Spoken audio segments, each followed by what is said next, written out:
నమస్తే అండి. మాజీ మంత్రి దేవినేని ఉమామహేశ్వరరావు గారు వైసీపీలో చేరుతారు అనేటటువంటి ప్రచారం ఇప్పుడు జోరుగా సాగుతుంది. అయితే ఈ ప్రచారాన్ని ఆయన కూడా ఖండించకపోవడం గమనార్హం. దేవినేని ఉమ కరుడుగట్టినటువంటి టీడీపీ నాయకులు.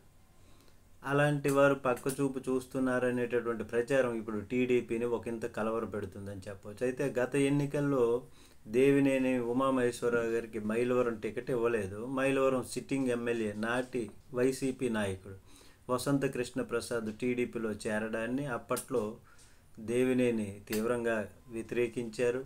వైసీపీ అధికారంలో ఉండగా దేవినేనికి అలాగే వసంత కృష్ణప్రసాద్కి మధ్య వ్యక్తిగత విమర్శలు తీవ్రంగా సాగాయి.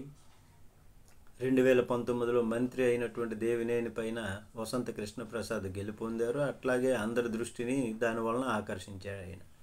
వైసీపీలో జోగి రమేష్, వసంత కృష్ణప్రసాద్ మధ్య ఆధిపత్య పోరు సాగింది. చివరికి అదే వైసీపీ నుంచి ఆయన్ని అదే కారణంగా బయటికి రావడం జరిగింది. అయితే వసంత రాకను దేవినేని తీవ్రంగా వ్యతిరేకించారు. దాన్ని చంద్రబాబు గారు పట్టించుకోలేదు. ఆర్థికంగా బలంగా ఉన్నటువంటి వసంత కృష్ణప్రసాద్ వైపే చంద్రబాబు మొగ్గు చూపడాన్ని దేవినేని తీవ్రంగా వ్యతిరేకించి అలకబూనారు.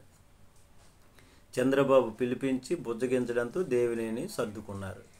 కానీ కూటమి ప్రభుత్వం వచ్చినా ఎలాంటి పదవి కూడా దక్కలేదు. ఎమ్మెల్సీ పదవి ఇస్తారని అంతా అనుకున్నారు. అబ్బే, దేవినేనికి అంత సీన్ లేదనేటటువంటిది టీడీపీ అధిష్టానం తన చర్యల ద్వారా సంకేతాలు ఇచ్చింది. ఈ నేపథ్యంలో దేవినేని ఉమ వైసీపీలో చేరతారు అనేటటువంటి ప్రచారానికి ప్రాధాన్యత సంతరించుకుంది. అయితే మైలవరంలో వైసీపీకి బలమైనటువంటి నాయకత్వం అవసరం. అందుకే దేవినేనికి టిక్కెట్ ఇస్తారనే హామీతో ఆయన పార్టీలో చేర్చుకుంటారు ఆయన్ని అన్నటువంటి చర్చకు ఇప్పుడు జరుగుతుంది.